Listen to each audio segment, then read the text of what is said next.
This is possibly why a number of commentators have suggested that there could be an early general election in the coming years. Andy Burnham arguably was, he's still elected under the Labour mandate, which promised there weren't going to be any tax rises, and there are questions about how things are going to be funded. And perhaps the only way to overcome that barrier would be to call a general election in which you say, yes, there are going to be tax rises. Let's actually just, have a big shuffle around here and confirm that that's what you'd like to go ahead with. We are going to chat politics because, of course, it's been another big week in British politics. We've got two excellent Westminster thinkers. Welcome to the show. Times columnist Jason Cowley. Hello, Jason. Very good. I've been trying to get you on for ages, so I'm very excited to have you on the show. I'm glad we've made this happen. Well, excellent. And a warm welcome to a good friend of the show, Ava Santina-Evans, who is politics editor at PoliticsJOE. Hello, Ava. Good afternoon. So look, guys, it has been a very big week. This time last week, Andy Burnham had just been sworn in as leader of the Labour Party. He then, of course, walked up Downing Street on Monday. Before we get into some of the policies and the reshuffle, just give me an opening thought, Jason, on what you thought when you watched Andy Burnham, the kind of choreography of Monday. What did you think?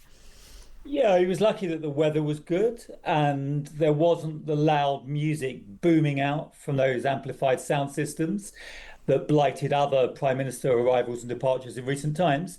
I just thought he had a kind of he's a sort of anti-Keir Starmer, isn't he, in presentation? He was relaxed, conversational. There was no lectern. He was wearing a tie because he'd been at the palace. He wasn't speaking from notes. So, it was a typical Andy Burnham performance. He's been around a long time and he knows how to do that. But also what I thought, as well as being good at communication, I think he has a sense of politics. He knows what he wants and he knows how to articulate what he wants. Ava, how did you feel? Did you feel that immediate sort of contrast with Keir Starmer? And also I was kind of just struck by, as Jason said, he was lucky the sun was shining, but it did all feel quite sort of cheery, didn't it? Yeah, it did feel very cheery. It was very busy. That's one thing I would say. It was a bit of a fight actually in the press pack to get to get a spot. I would say there was probably even more turnout actually from journalists than there were when it was Keir Starmer first entering number 10 just a couple of years before that. But the mood was very light, I would say, and there were a lot of people who you weren't expecting to see who were part of his quote-unquote entourage. So if you're not familiar, journalists stand on one side of Downing Street and on the other side you'll have the people who helped get the incoming Prime Minister into power standing on the other. And you had an array of people, advisors who had perhaps gone quiet over the last couple of years because they weren't perhaps faithful to Keir Starmer. They weren't on the side of Keir Starmer's politics. They'd made a return. And you even had the added bonus of a few under 20-year-old social media influencers who've been making these incredible social media campaigns on behalf of Andy Burnham, not paid, just off their own backs for the last year or so. And there was even a baby there. Steve Rotherham had his grandson with him. Well, look, let's start. We'll move on to the policy, but let's start with the personnel. Jason, what did you think of the reshuffle and particularly the sort of bombshell moment where John Healey was announced as the Chancellor? Yeah, that was extraordinary, I thought. The briefing had been that it may be Shabana Mahmood, the Home Secretary, or Ed Miliband, who certainly coveted the job. And obviously Rachel Reeves hoped to stay at the Treasury. But to see, John Healey walking down towards number 10 Downing Street was a great moment of theatre, I thought. I've been talking to some of those who were purged from the cabinet, actually, the so-called disaffected Starmer loyalists. And they're beginning to sort of think retrospectively that was John Healey's resignation 6 weeks ago over defence spending part of a larger kind of orchestrated move that was planned. Someone said to me, it was almost if the chess pieces were being moved around to create the conditions for Keir Starmer's resignation. Look, Healey's a very wily operator. He's been around Labour politics for a very long time. I travelled with him last summer to the NATO headquarters when he was Defence Secretary and spent a couple of days sort of in and around his entourage. And one thing he said to me on the way back on the train back from Brussels was, you've always got to remain political. He's very much a Labour loyalist. He has deep roots in the trade union movement, and he's a very, very shrewd political operator. And here he is, in his 60s. Now he's Chancellor of the Exchequer in the Burnham government and a very important figure in it. And look, Ava, Andy Burnham has said that he wants to end factionalism, but many people are looking at this reshuffle as a revenge reshuffle. A lot of people that really stuck the boot into Keir Starmer have been richly rewarded. Anas Sarwar, for example, there's quite a lot of controversy over him. He was the first person who called for Keir Starmer to go. Is that your reading of it? And do you think Andy Burnham had no choice but to sort of boot out the old guard, or do you think this is going to store up trouble and factionalism for Andy Burnham? See, I see it more as introducing a more Burnhamite politics. What that is actually going to be will ring true perhaps over the next few months or so. But it's sort of out with the Starmerism and in with a new kind of politics. And you do still have some of Starmer's ministerial appointments there. You have Torsten Bell, who's still staying on as pensions minister. Very much. He perhaps wasn't able to spread his wings quite as much as he'd like to have done under Keir Starmer. He was very constrained with what he was allowed to do. He's a former member of the Resolution Foundation, which is much more left-wing than the politics that Starmer was promoting. And you've still got people like Shabana Mahmood who are remaining in cabinet and in post. So, I do think although Shabana Mahmood did put the boot into Keir Starmer as well. Yes, but I mean, we do have to say that was right towards the end, wasn't it? It sort of all did start to unravel towards the end. But for a long time, I think a lot of people were putting up and shutting up. I think that perhaps the one sort of revenge post you could make an argument of is Angela Rayner back into the housing department, where she was removed over her tax affairs and then brought back in. And then there was almost arguably a rather snide post that went up from the department, which was Angela Rayner's picture being put back up into post in the department, and it was almost like a little sort of a wink of oh yeah, we knew she was going to be back at some point. And Jason, well, let's move on to some of the policy announcements. I mean, obviously there's been quite a few policy announcements. It feels like Andy Burnham's team had a kind of clear idea of they wanted to sort of hit the ground running. There's been a flurry of announcement, £2 bus fare caps, this small amount of VAT for bills, this business rate cut for pubs. How have you responded to that? Do you think that's sort of done a good sort of debut for Andy Burnham, particularly on the cost of living? Yeah, I think he's lucky that Parliament's not sitting. It's a summer recess. He's not taking many questions from journalists at the moment. So there's no scrutiny in the House of Commons itself, and there's no real scrutiny in the media. He's done a few kind of podcast interviews and so on. So he's got a free hit at present. He's clearly had a plan, and what I see, two things are in play here. One is a kind of huge ambition to remake a political and economic consensus. He said he wants to roll back the 1980s and create a new consensus, comparable to what Margaret Thatcher did in 1979. And what Clement Attlee did after his election in 1945, the first Labour landslide after the Second World War, which instituted the NHS, the welfare state, and so on, a consensus that the Thatcherites then rolled back. He's aiming to do something similar, but he's trying to do it sitting in the House while the House is being built around him. So in the meantime, because what I mean is he hasn't got the intellectual scaffolding, the ideological framework. So what he's doing is a series of what I consider signalling actions.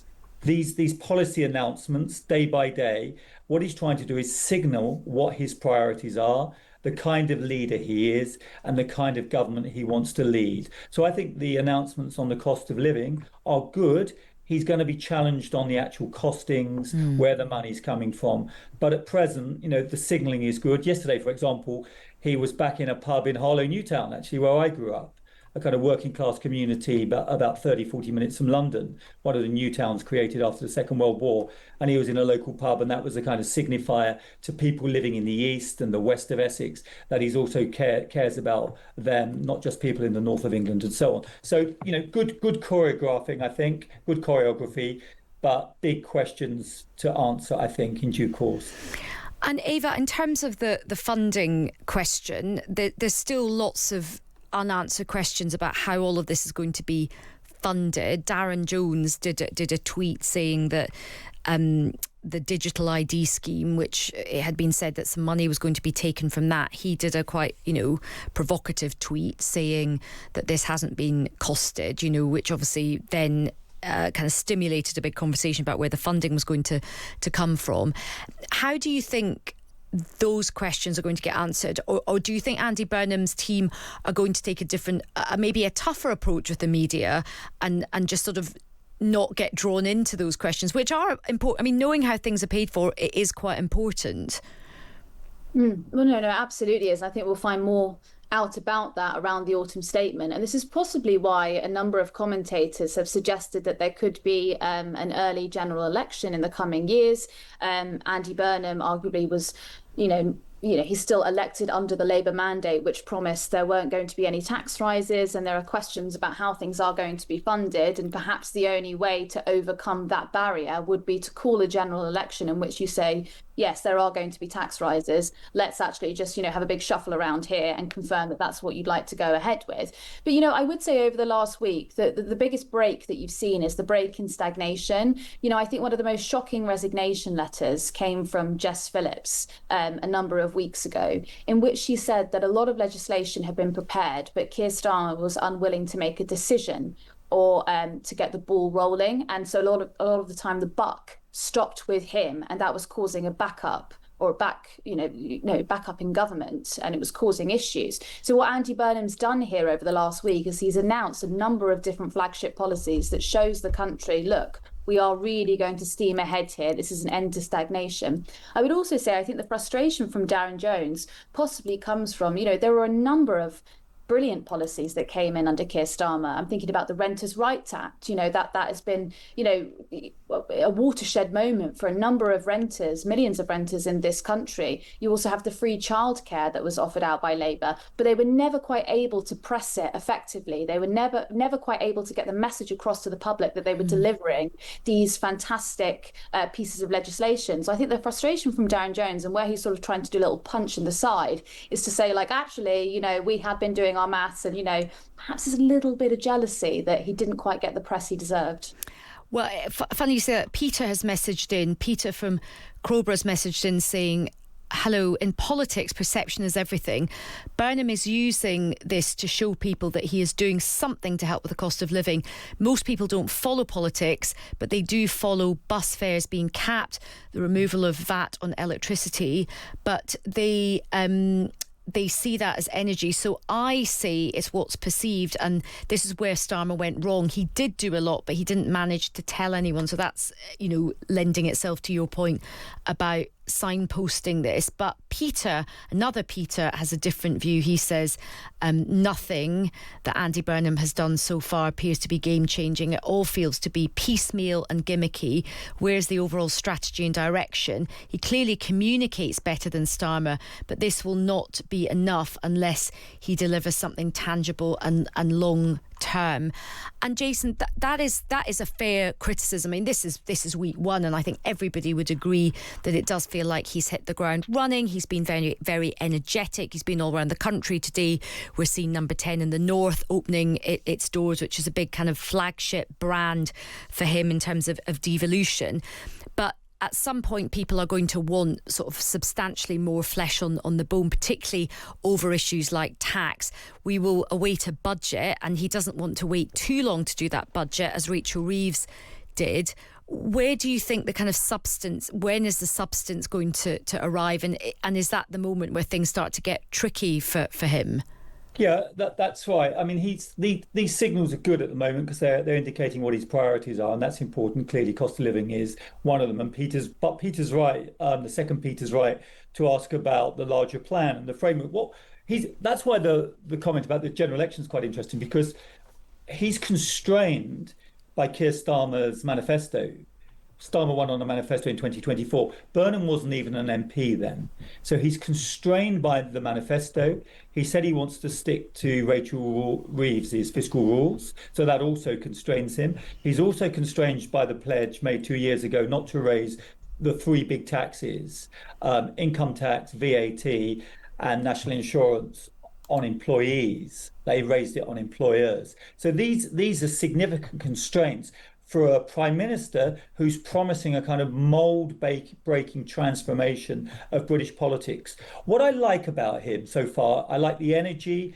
And I like the fact that he's offering a message of hope and hopefulness. Compare and contrast with the gloom of Keir Starmer. Poor old Keir Starmer was never able to tell a story about his government. He never had a kind of narrative or theory of what he was trying to do in politics. Do you remember that famous speech early on in the Downing Street Rose Garden where he told the electorate things are only going to get worse? Yeah. I mean, that was a devastating message to put out so early on when so many people had turned to the Labour Party finally after so long because they were looking for hope. Burnham understands that. He's much more political than Keir Starmer, by which I mean he has a politics and he knows how to do politics. And part of this ruthless reshuffle, the sacking of the loyalists, which some of these loyalists have said to me, there was so much blood on the floor this week. It was like being in a butcher's shop. I mean, this was absolutely brutal. Those who had shown loyalty to Keir Starmer in public and private were fired. And any of those who had sort of agitated for him to be removed were awarded with promotion or significant appointments. Burnham knows who he is. He knows who he's got around him, who he wants around him. But what he's missing at the moment is a plan for government.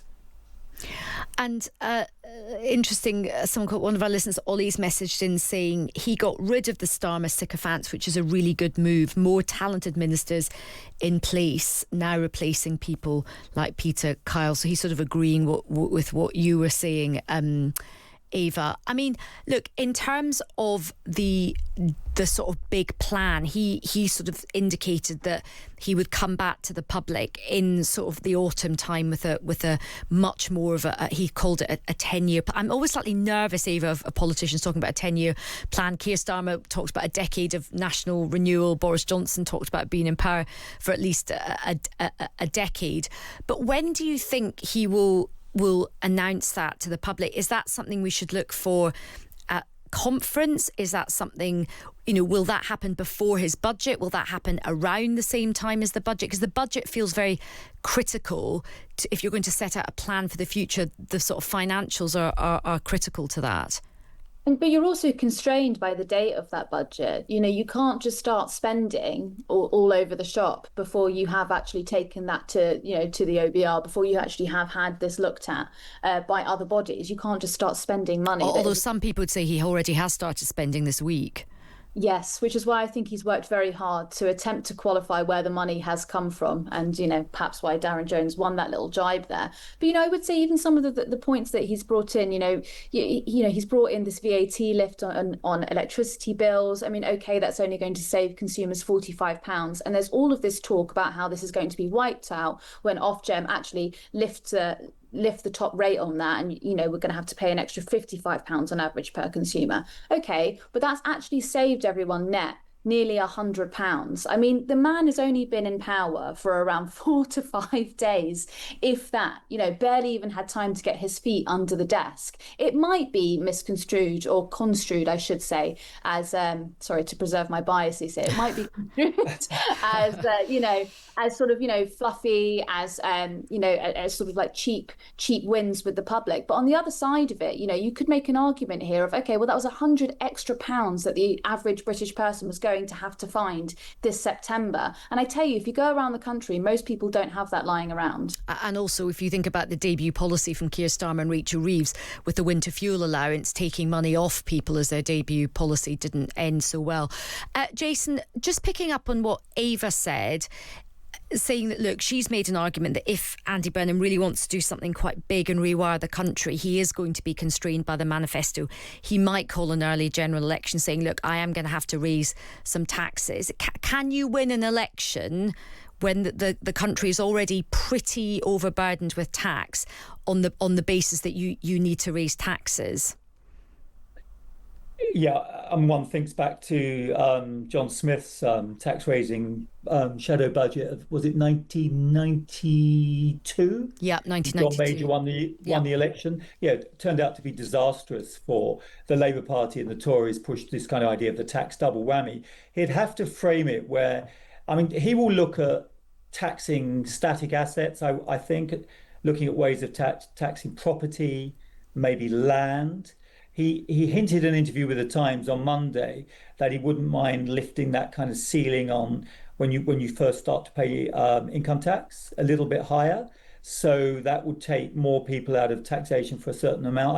I think that's interesting. So he's looking at kind of in some way to redistribute, lessen the tax burden on lower income people, and look at how he might be able to tax wealth and static assets. I mean, this is his bigger plan and bigger ambitions. But I think the question about a general election will keep returning to haunt him, I think, because people will say to him, look, Nigel Farage is extremely weak at the moment. He's extremely vulnerable. He's contesting a by-election against a bin in Clacton, and he looks deeply damaged by the Times investigations into the finances around reform. He's never been weaker. Kemi Badenoch's popularity is rising, but her party remains incredibly unpopular. Burnham looks as if he's capable of drawing support away from the Greens and potentially from the Liberal Democrats, if not the nationalist parties. Is this the moment, not just yet, but soon, for him to consider gambling in the way Gordon Brown didn't and go for a general election with his own manifesto, his own fiscal programme? Gosh, I mean, that is the big... And Ava, just on that point about the Greens, do you think Andy Burnham, particularly, he's assembled a cabinet, I mean, obviously, despite Shabana Mahmood, but Ed Miliband in foreign, do you think he could attract some of that lost support back from the Greens? Yeah, I mean, so it's interesting. There was some YouGov polling on that Manchester mayoral election that came out just at the precipice upon which there was still technically Starmer was Prime Minister. And, Bev Craig would have been looking to have halved the Labour vote share, and a significant portion would have been split amongst Reform and the Greens. I think they were gaining between 5 and 10 percentage points each. So it'll be interesting to see actually what happens next Thursday, because is that going to change everything now? Is actually Burnham being in? Is there going to be a quote unquote Burnham bounce? And will he be able to siphon off from the Greens? And it's even interesting actually because he's come out quite strong over the last couple of weeks on his position on the Israel-Gaza war. And he's been speaking about Palestine in a way that Keir Starmer perhaps would have shied away from doing. And, you ask yourself, is this to siphon off from the Greens? Yeah, absolutely. Because we've obviously spent a lot of time thinking about lost Labour votes to Reform, but Labour have also hemorrhaged a huge amount of votes off to the Green. Well, look, Jason and Ava, what a brilliant conversation. Thank you so much